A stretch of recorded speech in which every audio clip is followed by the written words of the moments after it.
Welcome back to 10-Minute Timelines. If you like the work of the channel, please consider helping by liking and subscribing. The year is 1940. World War II has begun. Germany, under Adolf Hitler, unleashes its Blitzkrieg, a lightning war upon Europe. Poland is overrun in just over a month, despite fierce resistance. Soon after, Denmark and Norway fall to German forces. On May 10th, 1940, Hitler turns his attention to the west, launching a surprise attack on France and the Low Countries. The German army, highly mobile and brutally effective, cuts through Allied lines like a hot knife through butter. The British Expeditionary Force, alongside French and Belgian troops, finds itself forced into a hasty retreat after German forces bypass their defensive positions through the Ardennes. Hemmed in by the advancing Germans, the BEF and remnants of the French and Belgian armies fall back towards the coastal town of Dunkirk. Dunkirk, a small port town on the English Channel, becomes a bottleneck. Thousands of soldiers, their backs to the sea, face capture or annihilation. Across the Channel, Britain watches in disbelief as the unthinkable unfolds. The very survival of the British Army hangs in the balance. The stage is set for one of the most dramatic rescues in military history. The beaches of Dunkirk were a scene of chaos and despair. Soldiers, exhausted and demoralized, crowded the shoreline, their hopes dwindling with each passing hour. While German tanks halted their advance outside Dunkirk, the Luftwaffe relentlessly bombarded the area, turning the once peaceful town into a fiery inferno. The air was thick with the acrid smell of smoke and the deafening roar of explosions. Food and water were scarce, and medical supplies were running dangerously low. The wounded lay scattered amongst the dunes, their cries for help echoing across the beach. The soldiers, many separated from their units, clung to a sliver of hope that somehow, someway, they would escape the German onslaught. Rumours spread like wildfire through the ranks. Whispers of a possible evacuation. But could it be true? Could Britain possibly hope to rescue such a large force from the jaws of defeat? As the sun dipped below the horizon, casting long shadows over the beleaguered troops, the fate of the British Expeditionary Force hung precariously in the balance. As the situation at Dunkirk grew increasingly desperate, a daring plan began to take shape across the English Channel. Codenamed Operation Dynamo, the evacuation effort was fraught with challenges. The shallow waters off Dunkirk meant that large naval vessels could not get close enough to the shore to embark troops. The Luftwaffe, Germany's air force, posed a constant threat. Their bombers and fighters eager to attack any ship that dared to venture within range.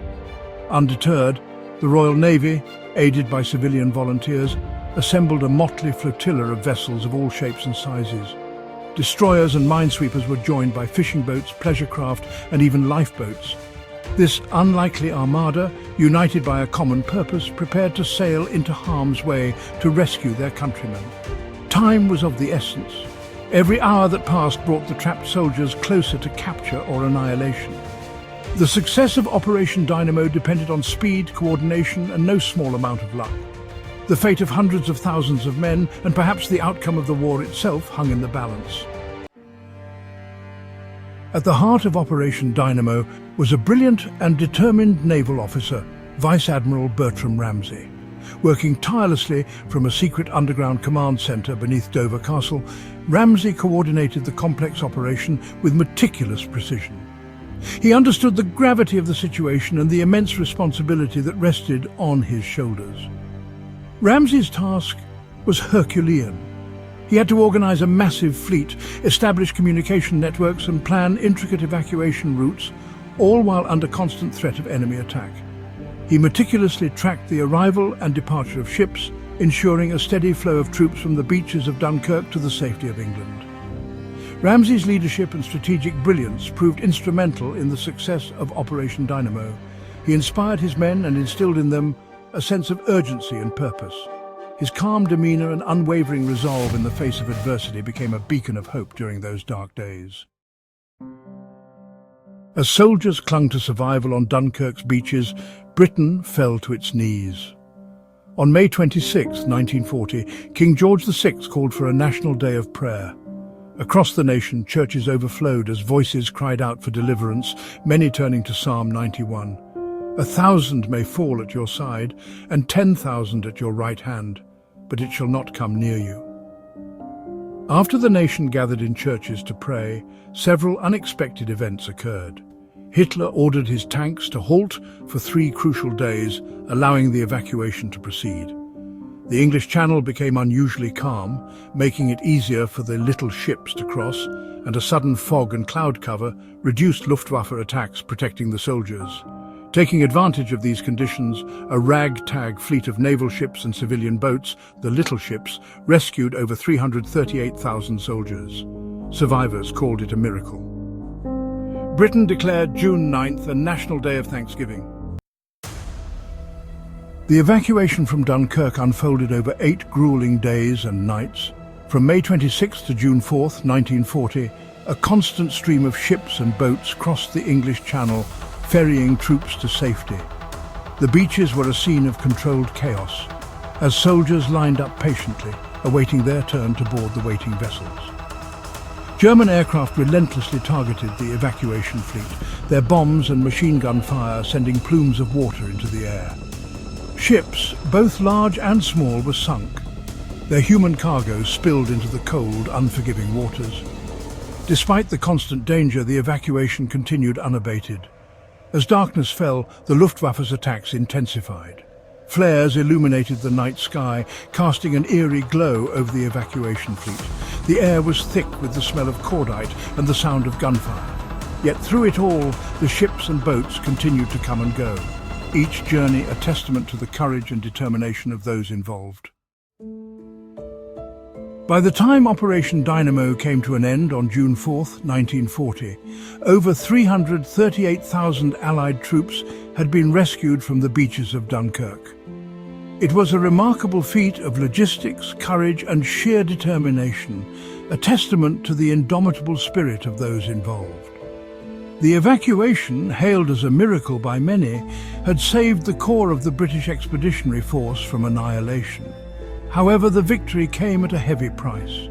The Royal Navy lost 6 destroyers and over 100 other vessels. The Royal Air Force fought valiantly to protect the evacuation fleet, but they too suffered heavy losses. Countless civilian vessels were sunk or damaged, and many brave souls, both military and civilian, lost their lives. Despite the losses, the evacuation from Dunkirk represented a moral victory for Britain. It demonstrated to the world that even in the face of overwhelming odds, Britain would not be defeated. The troops rescued from Dunkirk would live to fight another day, their ranks bolstered by a renewed sense of purpose and a determination to avenge their fallen comrades. The evacuation from Dunkirk, while a military retreat, had a profound impact on the course of World War II. It allowed Britain to remain in the fight, providing a crucial base from which to continue the struggle against Nazi Germany. The rescued soldiers, though battered and bruised, formed the nucleus of a rebuilt British army that would go on to fight in North Africa, Italy, and ultimately in the liberation of Europe.